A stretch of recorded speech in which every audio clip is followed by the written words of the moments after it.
মুমিনদের সার্বক্ষণিক এক ডিউটি, এক কাজ হলো আল্লাহর প্রেমে ছটপট ছটপট করতে থাকা।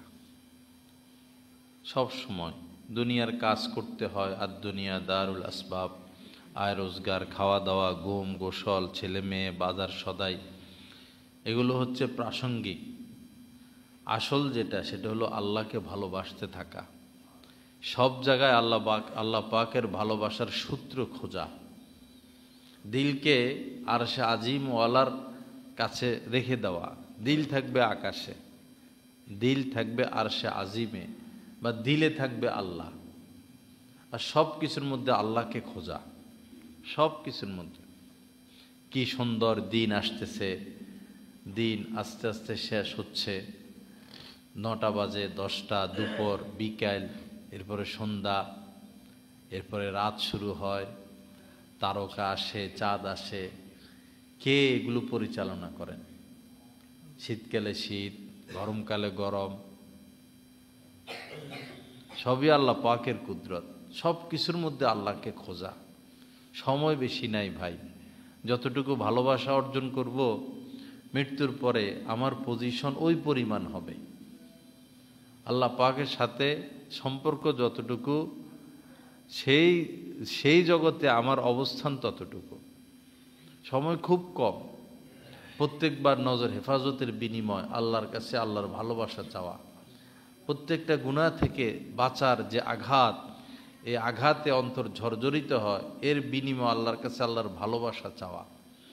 ফলে মূলে এখন যে এই যে সবজি, এই শীতের সবজি, সুবহান আল্লাহ, আল্লাহর কি নিয়ামত। এক একটা টমেটো কি সুন্দর তাদের দেহ, এ ধনিয়া পাতাগুলো কি সুন্দর তাদের দেহ, কাঁচামরিচগুলো, ফুলকপি, সিম, লাউ, লাউর পাতা, লাউয়ের ফুল। লাউ কি ফালায় মানুষ, লাউয়ের খোসাটাও পরে আলু দিয়া ভাজি করে খেয়ে ফেলে, কি মজা লাগে। এরপরে লাউ ফুলও খাওয়া যায়, লাউ পাতাও খাওয়া যায়, ডোগাও খাওয়া যায়। আজীব কারবার। কি নবীজির লাউ পছন্দ ছিল, গোশতের সাথে লাউ দিত, তো লাউ খুঁজে খুঁজে খাইতেন, লাউ পছন্দ ছিল। লা ইলাহা ইল্লাল্লাহ। গুনাহ কইরা কোনো পেরেশানি, গুনাহ কইরা পেরেশানি, কুদৃষ্টি কইরা এই পেরেশানি বাড়ে, গীবত কইরা পেরেশানি বাড়ে। এর পিছে লাগিয়া থাকা, হের পিছে লাগিয়া থাকা, দুশ্মনী মনে মনে, ওর ক্ষতি হোক, ওই ধ্বংস হোক, কারো নামে মিথ্যা অভিযোগ, এগুলা কইরা ভাই লাভ কি? এই পেরেশানির পথে কেন যাব? আমি কারো পিছনে লেগে থাকবো, আমার পিছনে আরেকজন লেগে থাকবে। আয় রোজগারের একটা রাস্তা, বস, আর হইল আল্লাহ আল্লাহ। সাদা সিধা জীবন, প্যাসের জীবন না। আর কোনো না কোনো আল্লাহ আল্লাহর সাথে উঠা বসা, যাকে আপনার ভালো লাগে। তবে একজন ধরবেন, দুইজন না। যাকে ভালো লাগে তার সাথে জীবন কাটাইয়া দিবেন। 6 মাস একজনের সাথে, আবার 6 মাস আরেকজনের সাথে, আপনার কখনো দিলই শান্তি আসবে না। কাউকে যাচাই বাছাই আগে করা, বায়াতের আগে, বায়াত হওয়ার পরে আর যাচাই বাছাই না করা, তখন বস সোহবতে লেগে থাকা। কেউ ভুলের উঠবে না, পৃথিবীর কোনো মানুষ ভুলের উঠবে না। সবার মধ্যেই কিছু না কিছু ভুল আছে, থাকতে পারে। আর এই জামানায় তো আর বাইজিদ বোস্তামি আসবে না, এই জামানায় খাজা মঈনুদ্দিন চিশতি আসবে না। এই জামানার মানুষ যেমন, এই জামানার মানুষ অনুযায়ী আল্লাহ পাক ওইরকম আল্লাহ ওয়ালাই দিবে। সেই আগের জামানায় সবক দিত 24,000 বার আল্লাহ আল্লাহ জিকির। এই জামানায় যদি এই সবক দেয়, মানুষ মানবো কেউ? আল্লাহ আল্লাহ জিকির 24,000 বার কার দ্বারা সম্ভব? 12 তাসবিহ কার দ্বারা সম্ভব? প্রতি রাত্রে এক খতম কোরআন পড়বেন, এই সবক দিলে কে মানবে? আপনি 3 দিন পানি খাবেন না, 1 সপ্তাহ পানি খাবেন না, এরকম সবকও দিত। এক বুজুর্গ 1 বছর পানি খান নাই। কি একটা গুনাহ হয়েছে? পরে গুনাহ করলাম কেন? 1 বছর পানি খাবো না, তো ঠিকই খায় নাই। এই কঠিন মুজাহাদা তো এই জামানা চলবে না। আগের জামানার সিস্টেম। এজন্য ইমাম গাজ্জালী রহমতুল্লাহ আলাইহির বই পুস্তক হযরত থানভী রহমতুল্লাহ আলাইহি পড়তে নিষেধ করেন। উনি ওই জামানার শায়েখ ছিলেন। ওনার যে তাসাউফের কিতাবগুলো এই জামানার মানুষ পড়লে আমল করলে অ্যাক্সিডেন্ট হবে, বিপদ হবে। ওই জামানার নিয়ম ছিল কম ঘুমানো, কম খাওয়া, যত কম খায় থাকতে পারে, যত কম ঘুমায় থাকতে পারে।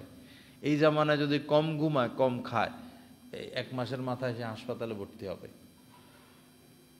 তাসাউফের মূল কাজ 4টা: কম কথা বলা, মানুষের সাথে কম মিশা, কম খাওয়া, কম ঘুমানো, 4টা।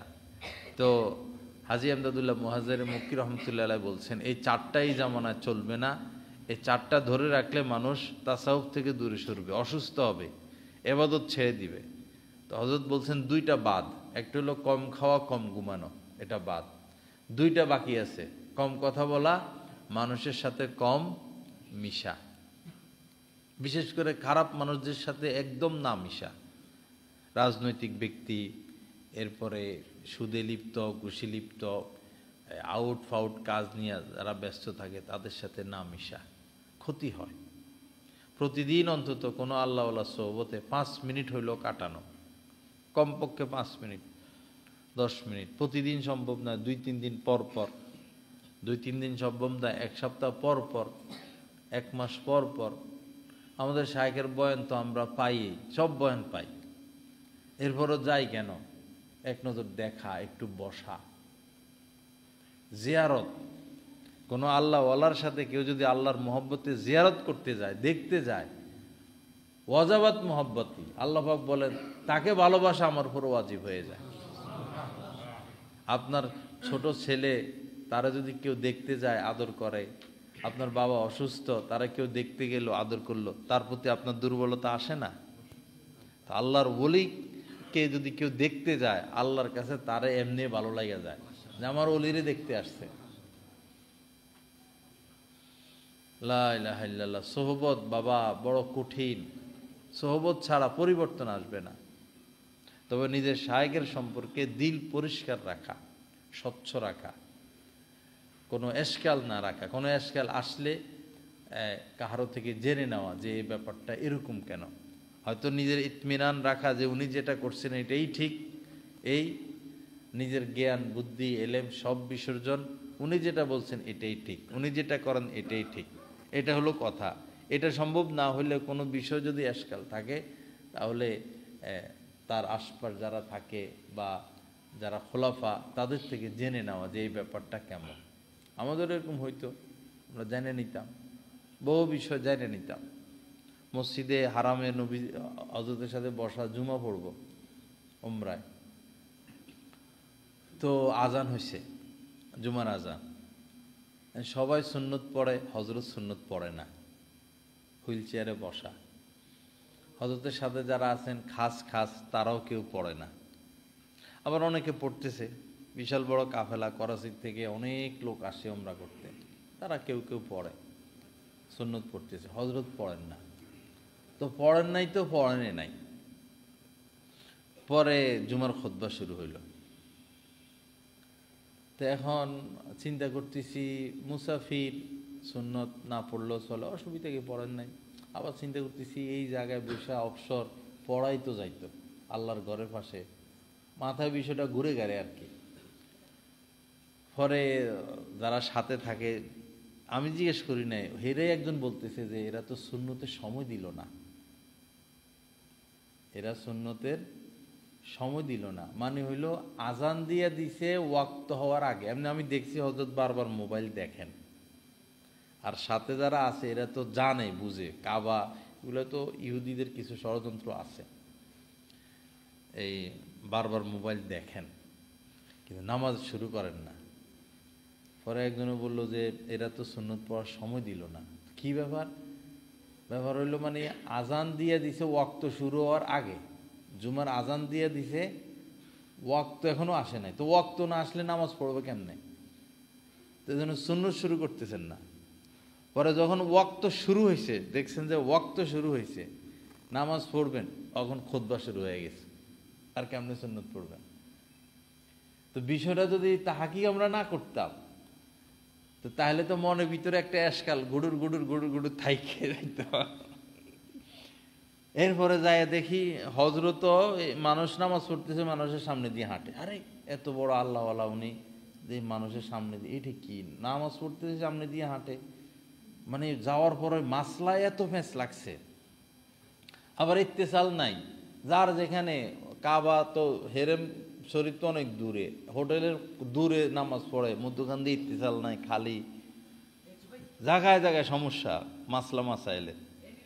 পরে আস্তে আস্তে আস্তে আস্তে জানতে পারলাম যে যেহেতু মসজিদে হারামাইনে লক্ষ লক্ষ লোকের আয়োজন, এই জায়গায় ওই কেউ নামাজে দাঁড়ালে সামনে দিয়ে যাওয়ার অনুমতি আছে।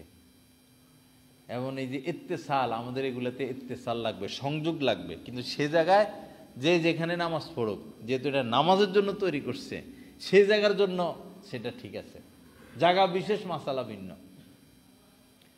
তো নিজের শায়েকের সম্পর্কে দিল পরিষ্কার রাখা, কোনো কিছু এশকাল আসলে সরাসরি শায়েকের থেকে জেনে নেওয়া অথবা আশপাশের থেকে জেনে নেওয়া, অথবা এটা ইতমিনান রাখা যে না উনি যেটা বলছেন যেটা করছেন এটা ঠিকই আছে। অনেক বিশেষ তৎক্ষণিক সামনে আসে না। এক লোক তার বোন হারাইয়া গেছে, আপন বোন হারাইয়া গেছে, খুঁজে পায় না, শায়েকের কাছে দোয়া চাইছেন, সবার কাছে দোয়া চাইছেন, অনেক খোঁজাখুঁজি, বোনকে পায় না।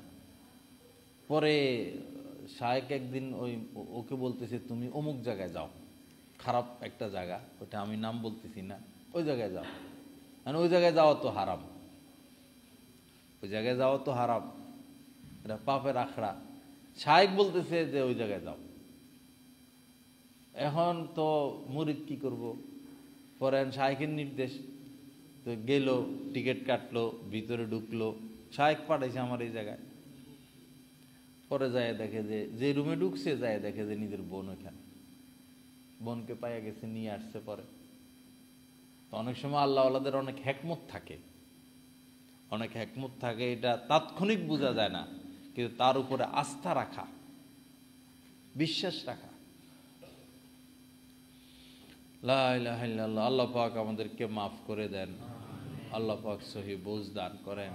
খুব মজবুতির সাথে সোহবত, খুব মজবুতির সাথে। ছাত্র জীবনে আমরা প্রত্যেক সপ্তাহে যেতাম, কিন্তু এত দূর চলে আসছি, যাওয়া সম্ভব হয় না। তাও আশপাশ কোথাও মাহফিল হলে যাই, আবার বেশি ফোনও দেওয়া যায় না, ব্যস্ত থাকেন, কিন্তু কষ্ট লাগে, বেশি যাইতে পারি না।